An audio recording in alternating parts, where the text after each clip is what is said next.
અહીં વાત પેઢી બદલે તેની છે જ નહીં. અહીં વાત બાળકોની વાત સાંભળવાની છે.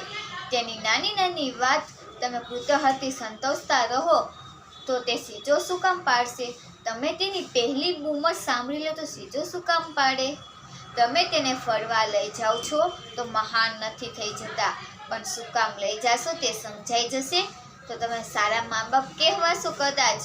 તમે તેને ફરવા લઈ જાશો તેનું પાછળનું મુખ્ય કારણ હોવું જોઈએ કે જેમ કે બાળકોને દુનિયા બતાવી છે, તેમાં ભૂગોળ ને ઇતિહાસ ન આવે પણ સામાન્ય જ્ઞાન તો હોય ને, અને એ ન હોય તો વિમાન કેવી રીતે ઉડે છે જેવા કુતૂહલ પ્રશ્નો કરી કે તે સ્થળને લગતી વાર્તા તો હોય જ ને.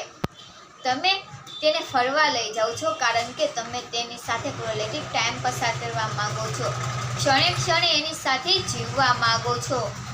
જો આવું બને તો બાળકને સુંદર સુઘડ બાળપણ મળે અને એના બદલામાં તમને તેનો પ્રેમ ઘડપણમાં સમજાશે.